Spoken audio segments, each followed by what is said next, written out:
Christina Ng. I'm a personal chef by day, food enthusiast by night. I also work for the local nonprofit Very Good Food, where we aim to get people closer to the source of your food. And today we are definitely traveling via our food. I know it's spring break for a lot of people, so what we want to do is we want to take you on an experience. We want to show you that travel can happen.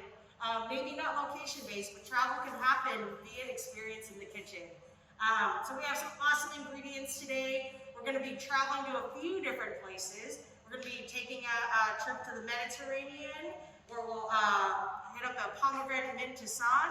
We're going to go into Southeast Asia and look into lychee and aloe and add a little sparkling kick to that. And then we're going to go, let's call it maybe south of the border into Mexico or Central America, South America, where we have a mango lime chili experience in a beverage. Super, super awesome. All these ingredients, if you can believe it, are actually available on campus. I personally shopped at the 6th Market, which is right below where we're teaching at today, the UCSD Craft Center. Woo! Super excited about this. Super excited for the opportunity for the first time to teach in the Culinary Arts Kitchen Demo building. So super happy about that. Without further ado, let's get our travel started. So being in the Mediterranean, there's amazing things to be had. The Mediterranean certainly mimics a lot of the weather that we have here in San Diego. So a lot of like ingredients like the pomegranate juice. There are local pomegranates in California too. Mint grows everywhere. And of course, limes, it's citrus season right now. You can find a lot of these ingredients locally here in San Diego, just as we would in the Mediterranean. So pomegranate juice, super high in antioxidants, really potent, has a really, really tart flavor to it. So if you are a tart seeker, this is where we want to go. We want to go high on the pomegranate juice. We're going to mellow that tartness out with a little bit of sweet mint iced tea. That's going to be great. So we're going to start with our pomegranate juice here. We can put that, and measurements are here and there as you like. Yes, we are a kitchen, but we're not a strict kitchen. If you like more juice, if you like tartness, go with a little more pomegranate. I'm going to go probably with about a half cup here in my little tumbler. And then I'm going to even that out with a little bit of pomegranate, with a little bit of mint tea here. I like a lot of tea. Tucson is traditional brewed tea in the Mediterranean, and that being said, Tucson is very tea heavy. So I like a lot of tea as well, so I'm going to go, my half cup of pomegranate juice here. I'll probably go a cup. All right, so we're doubled up here. Again, we have our pomegranate juice, we have our mint honey tea in here, and then, you know what, just for a little kick, we're going to go with a little bit of lime sparkling water, super simple. Lime adds a little bit of bitterness to our already tart juice and our sweet tea. So we're going to go 1 part of that, get the little fizzies out of the top there, watch it fizz up. We're going to go a half cup. So again, to repeat what we have in here, we have a half cup of pomegranate juice, we have a cup of the mint honey tea, we have a half cup of the lime sparkle here, and let's stir that up as a true cocktail master would. And honestly, to make it next level, we'll probably go with a little bit of lime zest. Lime is really nice. All citrus is actually really nice because they have essential oils. So what we can do is we can rim our little cup here with a little bit of the lime scent. And we have our garnish.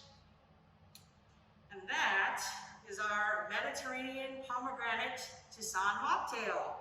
So for our next venture, we're going to head into the depths of Asia and Southeast Asia.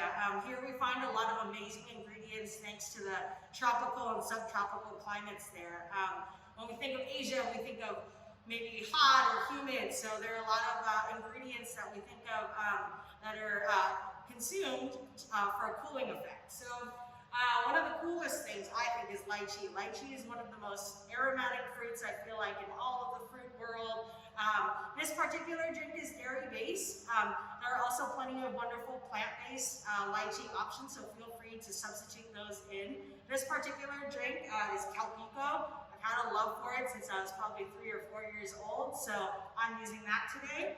Again, talking about hydration, we have this awesome aloe juice. Aloe juice comes in all kinds of varieties, whether it's just juice. Some have actual aloe chunks in it, but again, aloe itself retains so much water that when we consume it, it helps us stay hydrated. For a little bit of refreshing kick at the end, we're just going to add some Topo Chico just to top it off. The effervescence and the carbonation of the water is going to open up our airways, and it's going to allow us to take in all the aromatics of the lychee, which I love. Again, amazingly enough, all of these ingredients were sourced on campus at UCSD 6th Market right under me. So totally accessible, and honestly, it's a pretty cheap way to get the experience of Asia, which I love. So we're going to start mixing here. I again love this lychee Calpico water, so I'm going to open this up. I'm going to start with a cup. To be honest, if you get to a cup, if you get to just under a cup, it's really just about ratio. Don't feel like you need to get, an exact amount. Even the best of us, even the professional bartenders and I'm sure cocktail makers out there will say it's really all about the ratio, and most importantly, it just has to taste good. So we're going to go with our aloe here. I'm going to go with about a half cup of this in our little tumbler here. Again, we're getting that really, really nice hydration from the aloe juice. Wow, I can smell it. There's a little bit of touch of honey in here too, it says. And finally, just to open up our airways to all the aromatics we put in the cup, we're going to top it off with just 3 counts of the Topo Chico. We're going to stir it up here like a true artist. If you want your beverage chilled, I would recommend popping a couple cubes of ice in here. And honestly, to make it tropical and to make us feel like we're, in the Southeast Asian jungle enjoying our drink, we're going to garnish with a little orchid here. So again, this is our sparkling lychee mocktail.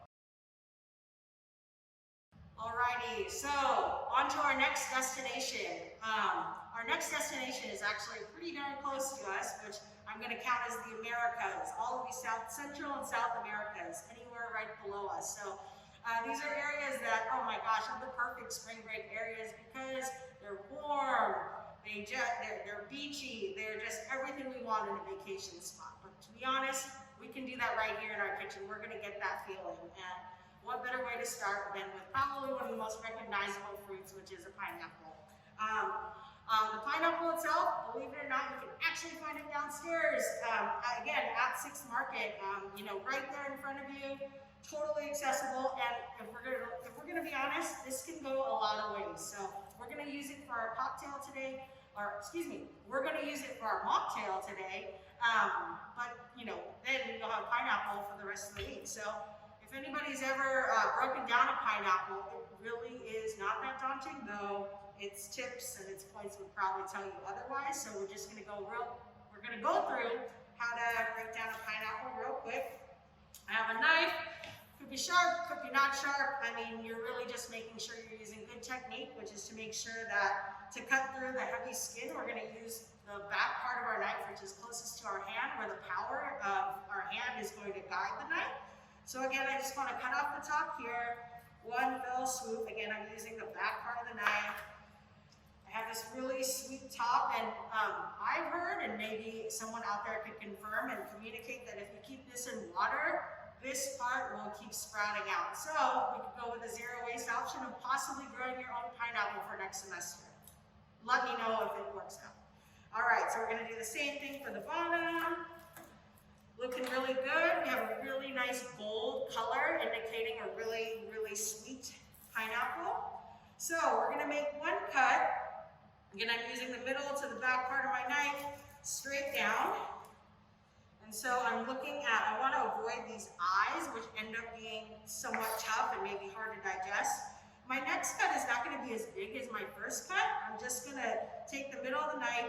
I'm going to make sure the middle point of my knife matches and cuts off the first set of eyes, and I'm going to make a smaller cut straight down. It's an angle.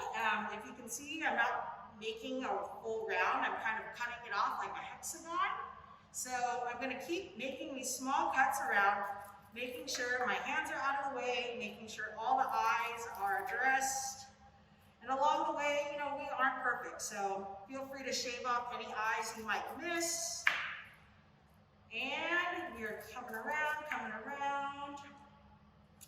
I love pineapple because it really is such a, that pucker sometimes that you get along with the sweetness really means we're getting a lot of vitamin C, we're getting a lot of nutrients along with our beautiful mocktail we're about to prepare. So I'm almost done here. If any of you have compost bins, this is perfect for the compost bin. It's going to be great. All right. I've got most of my eyes off here. I'm going to come around, see, to make sure that I got all of the eyes. Pretty good, pretty good. Most of the eyes are going to be on the bottom, so I'm taking the tip of my knife. I'm cutting any excess pineapple eyes off. I have my blind eyeless pineapple now. And now I'm going to take again the middle of my knife, cut down the middle. So I have two halves. You'll see there's a real fibrous core here. That's great if you have a really high power blender. If you don't, you definitely want to make sure you're cutting these out, which we are going to today. I'm keeping my hands out of the way as I slice, so now I have quarters. And now what I'm going to do to get the core out is I'm just going to, there's a visible spot that should be about a quarter circle on the pineapple. I'm just going to take my knife and hit it straight down. If you ever wondered, or watched speed cutting, this is the technique they use. They just do it 55 gazillion times faster than I did it. So we have our full core here. If you want, if you're meal prepping or you want to save it, you can wrap this or put it in your container, or a storage container for the week as that. The less surface area you expose on the pineapple, the longer it's going to stay good. So a bigger piece is actually better to store. So I have this. I have the rest of my pineapple to save for snacks, smoothies, whatever I want to do. Store that over here. And for us, for our sake, we're going to slice into some thick slices here. And we have a pineapple sliced up, ready for our cocktail. So we'll place that here and onto the cocktail. Right. Again, we're traveling to a tropical region. That could be a Central American area. That could be South America. It could even be Mexico, our neighbor right to the south.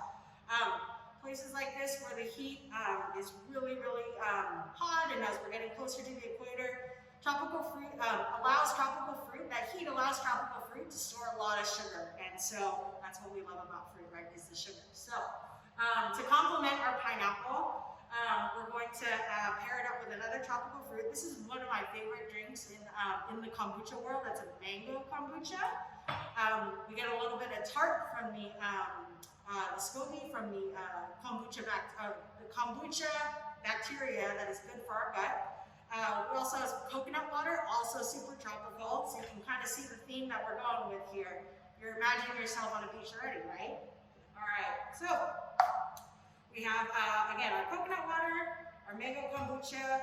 We're gonna, lime and the coconut is what they say goes good together, and I agree. So we'll top it off with a little bit of lime mineral water. So we're gonna open our mango kombucha up. We're gonna go with about a half cup of the mango kombucha here. I can see that it's pretty opaque, which means there's the mango puree is in the drink, which I really like. It adds a really nice, thick, kind of creamy texture almost. So we have about a half cup of the kombucha here. We're going to add, and I love this coconut water in particular because I'm going to kind of, I wonder if you can see it. It is pink in color. Who doesn't like pink in a tropical drink? So we're gonna go about a cup of this coconut water here. I can see it fizzing up. I can smell the coconut meeting the mango.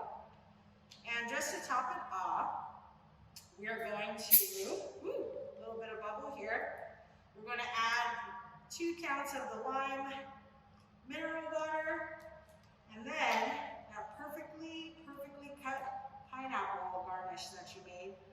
gonna take our little knife and cut a small slit into it.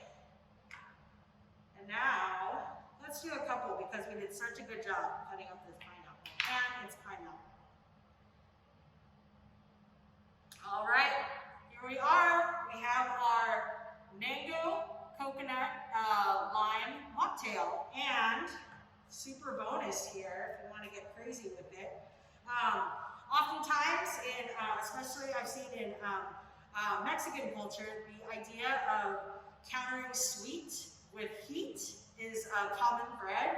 So anyone who's feeling super saucy, I have this chili powder indicated hot. We can also finish with a little bit of that on top. And on our pineapple, so we have a little bit of sweet, a little bit of heat. Great, so we've traveled all over the world in the space of our own kitchen safely at home. I am thrilled to have gone on this journey with you in the kitchen. I hope you learned a lot of things. I hope you learned, whether it was a tip or a trick in the kitchen about technique, or maybe about the origins of an ingredient. I am so happy that I got to share that with you under the UCSC Craft Center umbrella. So exciting. Again, all of these ingredients are well within reach for everybody. Maybe it's not the whole arsenal, but maybe trying a couple things here and there are really gonna get you, going on a vacation, on your spring break, in your kitchen, at home. So, our cocktails that we have here to review, we did a pomegranate mint Tisane. It's got a nice lime zest garnish. We did an amazing Southeast Asian-inspired lychee and aloe beverage here with a little bit of sparkle. And we did finally a sweet heat inspired mocktail from the Americas, if you will. That is a mango kombucha, a little bit of lime sparkling water, and a touch of pineapple and chili. So, I hope you guys enjoy. Have a great spring break. Hope to see you at the Craft Center soon.